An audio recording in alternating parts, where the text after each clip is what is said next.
All right, welcome to The Explainer. Today, we're diving into the story of a machine that helped change the course of World War II, and then, poof, just vanished from history for 30 years. We're talking about a machine whose very existence was a secret so big, it actually rewrote the story of the modern world. Okay, let's get into it.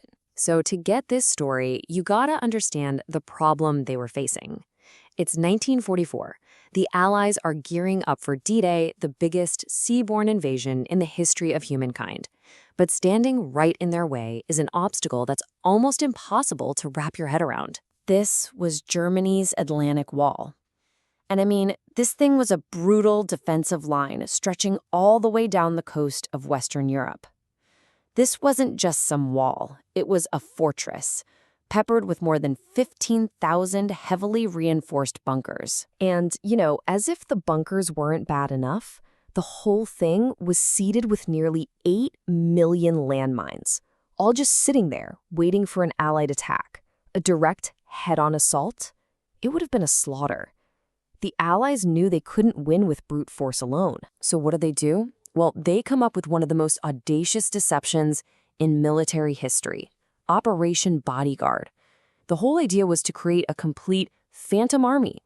We're talking inflatable tanks, fake radio signals, the whole shebang, all to fool Germany's top general, Erwin Rommel, into thinking the main attack was going to hit Calais. Okay, but here's the real kicker. It's one thing to cook up a secret plan. It's something else entirely to know for sure that your enemy has actually fallen for it. Before you risk all those lives, how could the Allies possibly get inside the heads of the German High Command and even Hitler himself? The answer, as it so often did in World War II, came down to signals intelligence. But hold on, we're not talking about the famous Enigma machine here. Nope. The real prize, the key that unlocked Hitler's most secret plans, was a much, much tougher code, which the British had codenamed Tunny. It was called the Lorenz cipher. And look, this wasn't for your average battlefield chatter. Oh no, this was the big one. This was the system that protected communications for the Seawolf U-boat campaign, and most importantly, for top-level orders sent directly between Hitler and his generals. As far as the Germans were concerned, it was absolutely secure. Just to give you a sense of the scale here, you've probably heard of the Enigma machine, right? That was already a beast with its 3 rotating wheels. Well, the Lorenz cipher, it had 12. This made it exponentially more complex.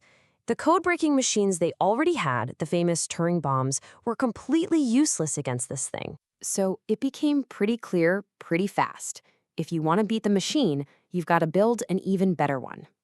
This enormous task fell to a secret group of brilliant, pretty unconventional thinkers working out of a country estate called Bletchley Park. Okay, so the first piece of the puzzle comes from this guy, Thomas Tutte. And what he did, it's just a stunning feat of pure genius. He analyzed these encrypted messages and somehow managed to reverse engineer the entire logical structure of the Lorenz machine without ever having seen one. It's incredible. So Turing takes his work to his friend, a fellow mathematician named Max Newman. And Newman gets it right away. He realizes, look, these methods are brilliant, but trying to do this by hand, it's just way too slow. It'll never work in wartime. They had to automate it. They needed a machine, and they needed it yesterday. And that's where our next hero enters the story. A quiet engineer from the post office research station named Tommy Flowers. Now, he was an expert in this new and, let's be honest, kind of fragile technology, the vacuum tube. And his idea? It was completely radical for the time. Flowers goes to his bosses and says, hey, I can build a massive electronic machine to do this, talking about using 1,500 of these delicate vacuum tubes. Well, management at Bletchley Park, they were skeptical. They thought a machine with that many tubes would just be breaking down constantly. But Flowers, he was so sure he was right that he pushed forward, even dipping into his own pocket to help get the project off the ground. And you won't believe it?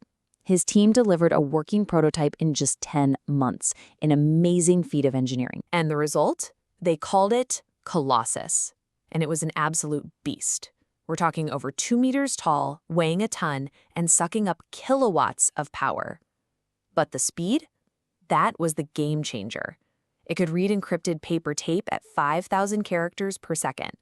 This wasn't just a computer, this was the world's first programmable electronic digital computer. And Colossus? It was an immediate success. It just started tearing through these supposedly unbreakable Lorenz messages at an incredible speed. But its biggest test, its single most important mission, was still to come. So check out this timeline. An upgraded version, the even more powerful Colossus Mark II, was rushed to Bletchley Park and went live on June 1, 1944. The invasion was scheduled for just 5 days later. I mean, the timing could not possibly have been tighter. You can just imagine the entire Allied high command holding its breath, just waiting. And then, in the pre-dawn hours of D-Day, they get it. The moment of truth. Colossus decodes this frantic message from a German unit on the ground at Normandy. The surprise was total. Rommel's best troops, they were sitting up in Calais, waiting for an attack that was never going to happen. The Allies had their proof. Operation Bodyguard was a success. But then, after this incredible victory, something really strange happens. A chilling order comes down from Winston Churchill himself. He was terrified the technology would fall into Soviet hands during the Cold War, so he ordered that 8 of the 10 Colossus machines be completely dismantled. Not just that, all the blueprints, every single document were to be burned, and its creators sworn to a lifetime of absolute secrecy. And because of that intense secrecy, well, the official history of the computer got written with this massive, gaping hole in it. For decades, the credit for inventing the first electronic computer went to a completely different machine in a different country built after the war was already over. Yep, for 30 years, if you picked up a textbook or went to a university lecture, you were taught that the American-built ENIAC, unveiled in 1945, was the first electronic, programmable computer. But as the story of Colossus shows, the real truth is, well, it's a lot more complicated than that. See, the thing is, there really is no single inventor of the computer. You had pioneers all over, from Germany's Konrad Zuse to America's John Ottenossoff. But Colossus holds a very specific and absolutely critical title. It was the world's first programmable, all-electronic, digital computer to become fully operational. And it beat the more famous ENIAC to the punch by 2 full years. And the heroes of Bletchley Park, they kept their oath of secrecy with profound dedication. Tommy Flowers, the engineering genius who basically built the thing, just went back to his job at the post office.